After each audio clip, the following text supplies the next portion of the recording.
Okay, so welcome back.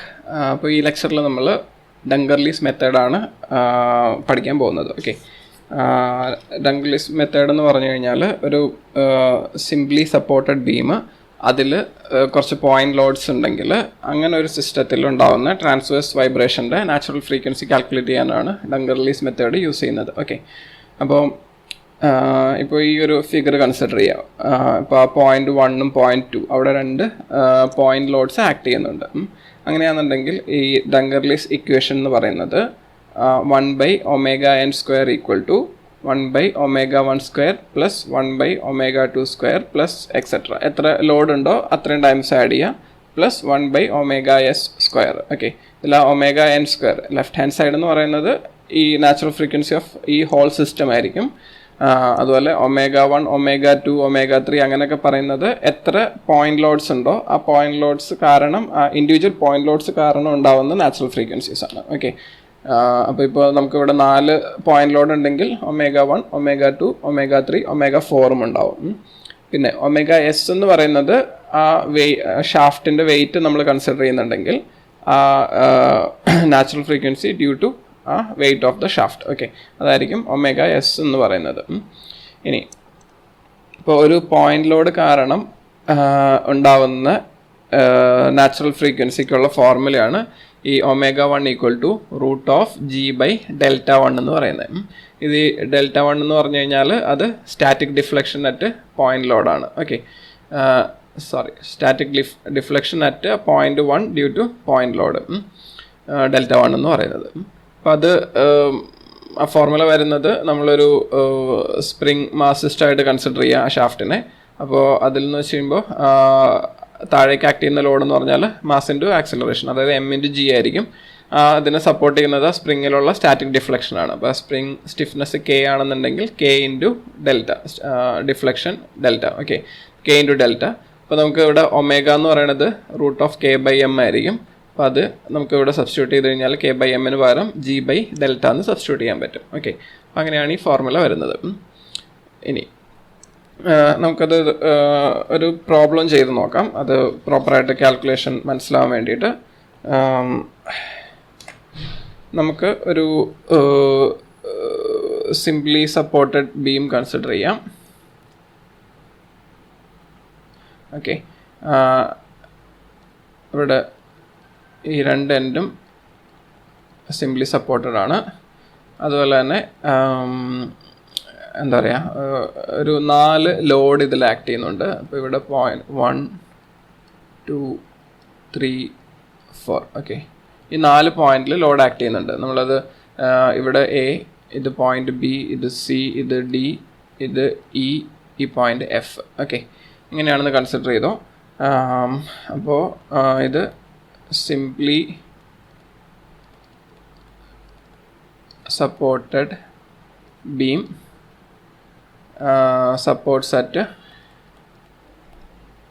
supported at A and F. Okay, അതുപോലെ loads അല്ലെങ്കിൽ point loads act at B, C, D, E. ആ പോയിന്റ് ലോഡ്സിൻ്റെ value നമുക്ക് എല്ലാം 50 kg എന്ന് എടുക്കാം. ഓക്കെ, 50 kg ലോഡ്സ് ആണ് എല്ലാ പോയിന്റിലും ആക്ട് ചെയ്യുന്നത്. ഓക്കെ, ഇവിടെ ലോഡ്സ് എന്ന് പറയുന്നത് എല്ലാം 50 kg ആണ്.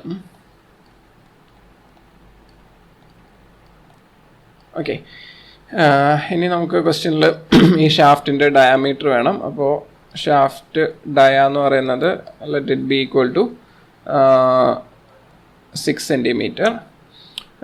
അതുപോലെ വേറെ നമുക്ക് ക്വസ്റ്റ്യനിൽ ആവശ്യം വരാം ഈ ഡിസ്റ്റൻസ് ആണ്. ഓക്കെ, അപ്പോൾ ഇതെല്ലാം ഈക്വലി സ്പേസ്ഡ് ലോഡാണ്, എല്ലാം ഈക്വലി സ്പേസ്ഡ് ആയിട്ട് 1 മീറ്റർ ആണെന്ന് വെച്ചാൽ, അതായത് ഈ ഡിസ്റ്റൻസ് 1 മീറ്റർ ആണ്. അവിടെ നിന്ന് ഇതും 1 മീറ്റർ, ഇവിടെയും 1 മീറ്റർ, ഇതും 1 മീറ്റർ, ഇതും 1 മീറ്റർ. ഓക്കെ, അതായത് ടോട്ടൽ ലെങ്ത് എന്ന് പറയുന്നത് 5 മീറ്റേഴ്സ് ആയിരിക്കും. ഓക്കെ, അപ്പോൾ ഇങ്ങനെ ഒരു സിസ്റ്റം, ഇതിൻ്റെ നാച്ചുറൽ ഫ്രീക്വൻസിയാണ് നമുക്ക് കാൽക്കുലേറ്റ് ചെയ്യേണ്ടത്. ഇനി അപ്പോൾ നമ്മൾ ഡങ്കർലീസ് ഫോർമുല എഴുതാം. ആദ്യം ഡങ്കർലീസ് മെത്തേഡ് യൂസ് ചെയ്യുമ്പോൾ ഈ ഫോർമുലയാണ് നമ്മൾ യൂസ് ചെയ്യുന്നത്. 1/ω omega N square equal to നമുക്കിവിടെ ഞാൻ ഒമേഗ ബി ഒമേഗ സി എന്നൊക്കെ എഴുതുവാണ്. ഓക്കെ, ഒമേഗ 1 വരും. അപ്പോൾ 1 omega B square plus 1 omega C square plus 1 omega D square plus 1 omega E square. നമുക്കിവിടെ ആ ഷാഫ്റ്റിൻ്റെ അല്ലെങ്കിൽ ആ ബീമിൻ്റെ വെയിറ്റ് നെഗ്ലക്റ്റ് ചെയ്യാം. ഓക്കെ, അപ്പോൾ അത് കാരണം കൊണ്ട് ഒമേഗ ഇ വരെയാണ് ഉള്ളത്. ഓക്കെ, ആ ഒമേഗ എസ് എന്നുള്ള ടേം ഉണ്ടാവില്ല.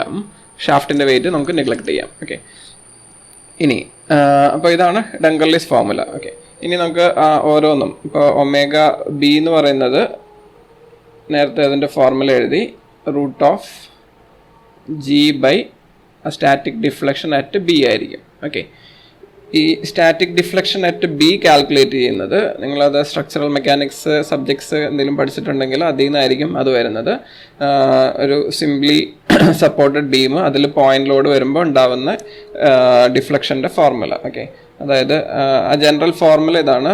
y equal to deflection y ആണെങ്കിൽ y equal to w times L1 square into L2 square divided by 3EI times L എന്ന്. ഓക്കെ, അത് ബേസിക്കലി ഇതാണ് അതിൻ്റെ മീനിങ്. നമുക്കിവിടെ സിംപ്ലി സപ്പോർട്ടഡ് ആയിട്ടുള്ള ഒരു ബീം ഉണ്ടെങ്കിൽ അതുപോലെ ഒരു പോയിന്റ് ലോഡ് ഇവിടെ ആക്ട് ചെയ്യുന്ന ഈ ഡിസ്റ്റൻസ് L1, അതുപോലെ ഈ ഡിസ്റ്റൻസ് L2. ഓക്കെ, അതായത് ലോഡിൽ നിന്ന് ഫസ്റ്റ് ഫിക്സഡ് പോയിന്റിലേക്കുള്ള ഡിസ്റ്റൻസ് L1, സെക്കൻഡിലേക്കുള്ളത് L2 ആണ്. അതുപോലെ ടോട്ടൽ ലെങ്ത് L. ഓക്കെ, പിന്നെ ഈ ആക്ട് ചെയ്യുന്ന ലോഡ് W. ഇപ്പോൾ W L1 അറിയാം, L2 അറിയാം. പിന്നെ E എന്ന് പറയുന്നത് യങ്സ് മോഡുലസ് ആണ്. Young's modulus. അതുപോലെ I എന്ന് പറയുന്നത് മൊമെൻ്റ് ഓഫ് ഇനർഷ്യ ആണ്. ഓക്കെ, പിന്നെ L എന്ന് പറയുന്നത് ടോട്ടൽ ലെങ്ത് ആണ്. ഓക്കെ, അപ്പോൾ ഇങ്ങനെയാണ് ആ ഫോർമുല വരുന്നത്. അപ്പോൾ അത് നിങ്ങൾ ഇതിൻ്റെ മാത്രമല്ല, ഒന്ന് ഗൂഗിളിൽ സെർച്ച് ചെയ്താൽ മതി. ഇപ്പോൾ സിംപ്ലി സപ്പോർട്ടഡ് ബീമോ ഡിഫ്ലക്ഷൻ എന്നൊക്കെ ചെയ്ത് കഴിഞ്ഞാൽ ഇപ്പോൾ ഞാൻ ഇത് പറഞ്ഞ എടുത്തു വെച്ചിട്ടുണ്ടെന്നുള്ളൂ. ഇതുപോലെ നമുക്ക് പലതിൻ്റെയും ഡിഫ്ലക്ഷൻ്റെ ഫോർമുലാസ് കിട്ടും. ഓക്കെ, ഇപ്പോൾ നമ്മളിപ്പോൾ ഈ കേസാണ് യൂസ് ചെയ്തേക്കുന്നത്, അല്ലെങ്കിൽ ഈ ഒരു ഫോർമുല യൂസ് ചെയ്തേക്കുന്നത്. മൈനസ് ഇടാൻ കാരണം ഡിഫ്ലക്ഷൻ താഴേക്കാണ്, അതുകൊണ്ടാണ് നമ്മളിപ്പോൾ മൈനസ് തൽക്കാലം കൺസിഡർ ചെയ്യേണ്ട ആവശ്യമില്ല. ഇപ്പോൾ P times A square B square by 3EIL. Okay, അതുപോലെ ഇപ്പോൾ ഒരു എന്താ പറയുക യൂണിഫോംലി ഡിസ്ട്രിബ്യൂട്ടഡ് ലോഡ് ആണെങ്കിൽ UDL എന്ന് പറയും. അതാണെങ്കിൽ ഫോർമുല ഇതായിരിക്കും. അതുപോലെ കാൻഡിലിവർ ആണെങ്കിൽ ഇത്. അങ്ങനെ ആ കുറച്ച് ഫോർമുലാസ് അറിഞ്ഞിരിക്കുന്നത് ഈ ഒരു സബ്ജക്റ്റിന് ആവശ്യമുണ്ടാവും. ഓക്കെ, അപ്പോൾ ഈ ഫോർമുലാസ് കുറച്ചൊന്ന് അറിഞ്ഞിരിക്കാം. അല്ലെങ്കിൽ പ്രോബ്ലം ചെയ്യുമ്പോൾ ഈ ഫോർമുലാസ് ആയിരിക്കും ബേസിക്കലി യൂസ് ചെയ്യുന്നത് ഡിഫ്ലക്ഷൻ കാൽക്കുലേറ്റ് ചെയ്യാനും ഒക്കെ. ഓക്കെ, അപ്പോൾ ഈ ഫോർമുലയാണ് നമുക്ക് യൂസ് ചെയ്യേണ്ടത്. ഇതിൽ മൊമെൻ്റ് ഓഫ് ഇനർഷ്യ എന്ന് പറയുമ്പോൾ ഇതിപ്പോൾ നമുക്ക് ഒരു ഷാഫ്റ്റിൻ്റെ ഡയമീറ്റർ തന്നേക്കുന്നത്. ഓക്കെ, അപ്പോൾ ഒരു സിലിണ്ട്രിക്കൽ ഷാഫ്റ്റാണ്. ഇപ്പോൾ സിലിണ്ട്രിക്കൽ ഷാഫ്റ്റിൻ്റെ മൊമെൻ്റ് ഓഫ് ഇനർഷ്യ എന്ന് പറയുന്നത് നമുക്ക് π/64 ടൈംസ് d⁴ ആയിരിക്കും. ഓക്കെ, ഇതാണ് അതിൻ്റെ ഫോർമുല. അപ്പോൾ ഇത് ഈക്വൽ ടു നമ്മൾ D തന്നിട്ടുണ്ട് 6 സെൻറ്റിമീറ്റർ എന്ന്. അപ്പോൾ ഇതിൻ്റെ വാല്യൂ π/64 ഇൻറ്റു 6⁴ എന്നാണ്. ഓക്കെ, ഞാനത് സെൻറ്റിമീറ്ററിൽ തന്നെയാണ് ചെയ്യുന്നത് കേട്ടോ. അപ്പോൾ ഇത് ഏകദേശം വാല്യൂ ഒരു സെക്കൻഡ്, π/6⁴ ഡിവൈഡഡ് ബൈ 64 എന്ന് പറയുമ്പോൾ ഏകദേശം 63.6 എന്ന് വരും. അപ്പോൾ ഇത് ഏകദേശം 63.6, ഞാനത് റൗണ്ട് ചെയ്ത് 64 എന്ന് എഴുതുന്നു കേട്ടോ. അപ്പോൾ 64 cm⁴ ആയിരിക്കും അതിൻ്റെ മൊമെൻ്റ് ഓഫ് ഇനർഷ്യ വരുന്നത്. ഓക്കെ, ഇനി നമുക്ക് ക്വസ്റ്റ്യനിൽ തന്നിട്ടുണ്ടാവും ഇയുടെ വാല്യൂ. അപ്പോൾ ഇവിടെ E ഈക്വൽ ടു 2 ×